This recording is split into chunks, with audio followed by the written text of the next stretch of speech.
आप सभी को नमस्कार। इंडिया एक्सप्रेस में आपका स्वागत है। मुजफ्फरनगर जीआईसी के मैदान में एक बड़ी रैली आजाद समाज पार्टी की आज हुई है। बड़ी संख्या में लोग शामिल हुए हैं। सहारनपुर, मेरठ और मुरादाबाद मंडल की यह रैली थी और इस रैली में चंद्रशेखर आजाद समाजवादी पार्टी और भाजपा पर काफी आक्रामक भी दिखे हैं। इस रैली में गुर्जर समाज के लोग भी शामिल हुए हैं। हमारे साथ गुर्जर समाज से रविंद्र भाटी जी हैं, जो आजाद समाज पार्टी में राष्ट्रीय महासचिव हैं और कोर कमेटी के मेंबर भी है।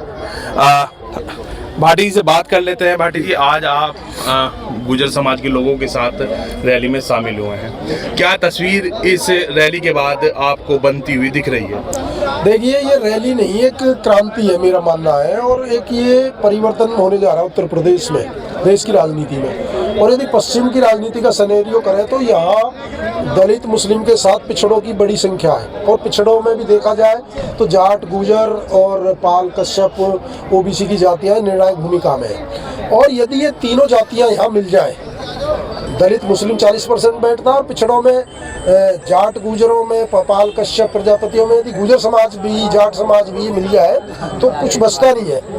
70-80% में जाके समीकरण बैठता है। जो और पार्टियां हैं उन पे एक वोट से चुनाव नहीं जीता जा सकता। आप समझ सकते हो उनके लिए कह रहा हूँ। 131 सीटों में गुर्जर समाज बड़ी भूमिका में, और इस चुनाव में बड़ी भूमिका निभाने जा रहा है। भारतीय जनता पार्टी से नाराज है और भाई चंद्रशेखर आजाद जी के संघर्ष से प्रभावित है।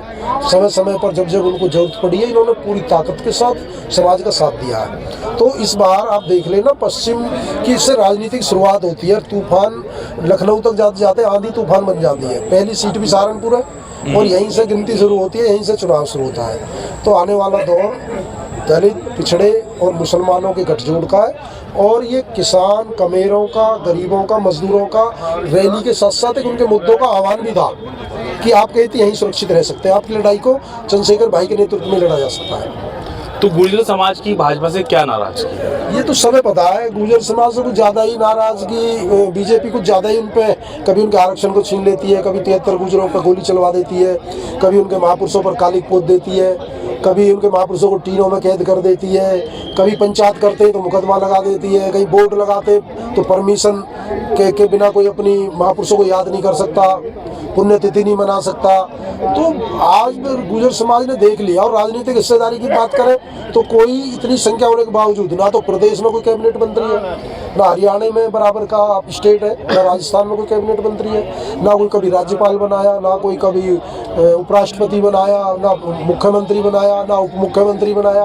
ये वोट तो ले लेती है बहका के गुर्जरों को, लेकिन हमके गुर्जर इनका जो वोट की चोट से इलाज करेगा 100%। देख लेना आप, इस बार जो सत्ता बदलने वाली है और जो बना सकते हैं वो बिगाड़ भी सकते हैं। तो 2027 में अगर सत्ता बनी आजाद समाज पार्टी की तो गुर्जर समाज को क्या जिम्मेदारी मिलेगी? देखिए, भाई चंद्रशेखर आजाद जी ने समय समय पे भी समाज को बिना सत्ता में रहते हुए इतना सम्मान दिया। गुर्जर सम्राट मीर भोज का मामला हो, धन सिंह कोतवाल जी को भारत रत्न की बात हो, गुर्जर रेजिमेंट की बात हो, और आज किसी पार्टी में देख लो, राष्ट्रीय महासचिव किसी पार्टी में तो आपको गुर्जर समाज से नहीं मिलेगा। राष्ट्रीय कोर कमेटी में भी गुर्जर समाज आपका भाई है, 2 स्टेट का प्रभारी है। जब बिना सत्ता में आए हुए समाज को इतना बड़ी जिम्मेदारी, इतना बड़ा प्रतिनिधित्व दे रखा है, तो ये तो भाई ने पहले से ही कह रखा है कि वो तो राष्ट्रीय अध्यक्ष जी तय करेंगे। लेकिन सम्मान में अभी तो कोई कमी है नहीं, ना प्यार में कमी है, ना संघर्ष में कमी है। जेल भरने को गुजरों के साथ ग्वालियर तक चंद्रशेखर भाई गए। मेरठ में जब हम 22 लोग जेल में बंद, जब बैरिकेडरों को हटाते हुए सांसद जी जेल में मिलने गए और ये कहा कि यदि मुझे गुजरों के लिए 10 बार सांसद की सदस्यता छोड़नी पड़े तो मैं छोड़ दूंगा। तो इससे ज़्यादा और क्या चाहिए? इससे इतना बड़ा प्यार, इतना बड़ा सम्मान वो दे रहे हैं, तो समाज भी इनकी तरफ देख रहा है। और आप देखो आज रैली में, देखो पीछे गुर्जर समाज के हमारे सम्मानित बुजुर्ग खड़े, एक बार कैमरामैन से इनको भी दिखाओ। और इस रैली में सबसे बड़ी संख्या, कोई गांव बचा नहीं होगा मुजफ्फरनगर जहाँ से गुर्जर समाज के लोग नहीं आए हो। दलित भी आए, पिछड़े भी आए, अति पिछड़े भी आए, मुस्लिम भी आए बड़ी संख्या में। लेकिन क्योंकि गुर्जर समाज को माना जाता था ये पहले बीजेपी का वोट बैंक है, और अब जिस तरह बीजेपी का जनाधार खिसक रहा है, जिस तरह उसकी कार्यशैली है, वो केवल चंद लोगों की पार्टी है और सबसे बड़ी जातिवादी पार्टी है, सबसे बड़ी झूठी पार्टी है। जितने भी आप देख लो वो तो ये सोच रही है कि अडानी अंबानी के तो काम करे जाओ और किसानों को, मजदूरों को, गरीबों को सबको फांसी दे दो। महंगाई के मामले में फेल, नोटबंदी के मामले में फेल, जीएसटी के मामले में फेल, स्मार्ट सिटी बनाने में फेल, कोई चिकित्सा पे बात करती हो, कोई रोजगार पे बात करती हो, कोई महंगाई कम करने पे बात करती हो, डीजल पेट्रोल की कीमतें कम की हो, तो एक मुद्दा तो जनहित का बता दो। और इन्होंने लोकतंत्र को भी इनसे खतरा है, संविधान को भी इनसे खतरा है, आरक्षण भी इसने सबका प्राइवेट करके इन्होंने छीन लिया और अपने लोगों को लेटरल एंट्री के द्वारा घुसाते जा रहे हैं, अधिकारी बनाते जा रहे हैं। किसी भी भर्ती का लिस्ट उठा के देख लो, तुम्हें सारे लोग ये मुख्यमंत्री जी की जाति के या कुछ लोगों को ही मिलेंगे बस। आप जैसे मायावती जी बहुजन समाज की बड़ी नेता है, चंद्रशेखर आजाद जी उभरते हुए नेता हैं।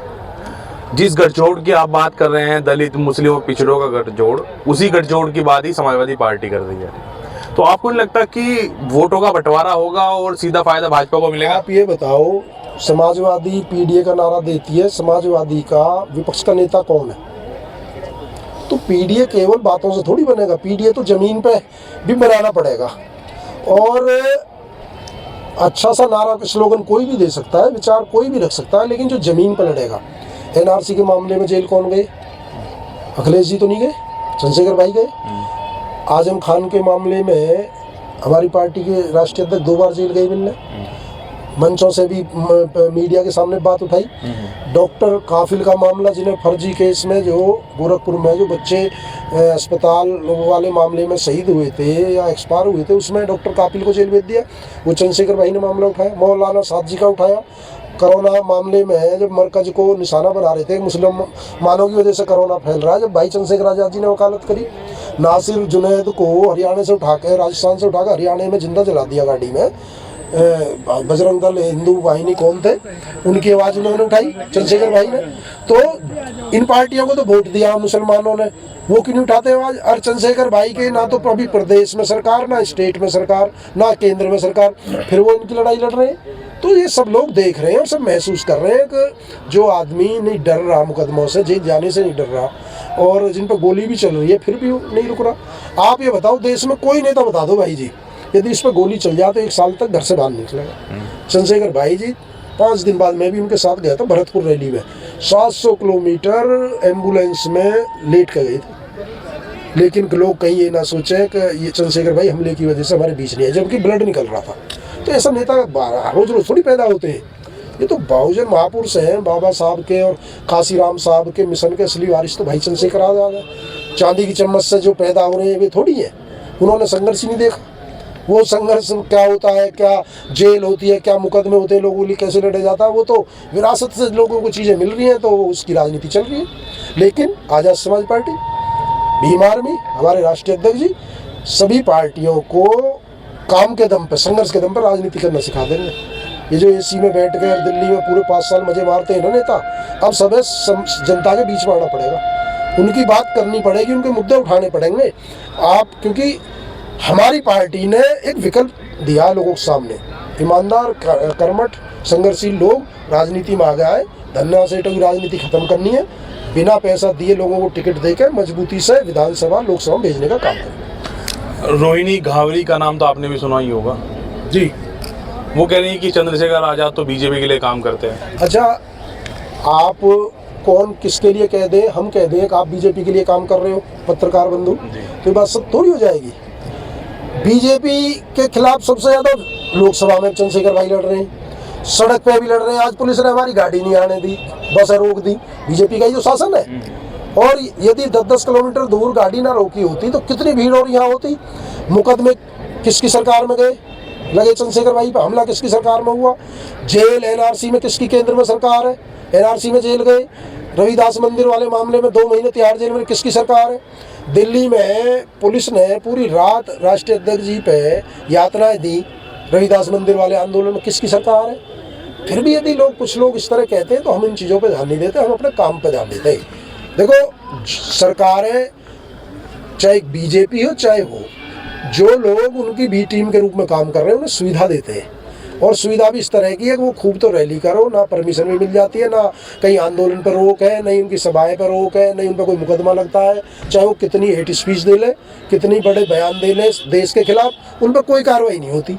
और जो बीजेपी के खिलाफ बोल रहे हैं उनके मुद्दों पे उन्हें घेर रहे और फिर भी लोग ऐसी बात करें तो उन लोगों को इलाज कराना चाहिए, मानसिक रूप से वो रोगी है। बस आखिरी सवाल ये है कि क्या उत्तर प्रदेश में भी आजाद समाज पार्टी का गठबंधन ओबीसी से रहेगा या? देखिए, हमारा फिलहाल गठबंधन जनता के मुद्दों से, किसानों के मुद्दों से, मजदूरों के मुद्दों से है।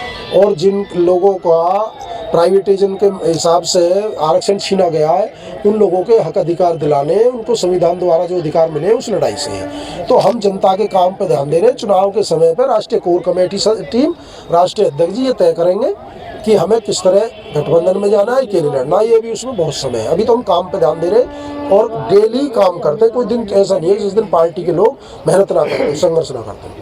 तो ये हमारे साथ रविंद्र भाटी जी थे, बड़ी बेबाकी के साथ उन्होंने सभी सवालों का जवाब दिया, अपनी बातें रखी है। आप सभी का हमसे जुड़ने के लिए बहुत बहुत धन्यवाद।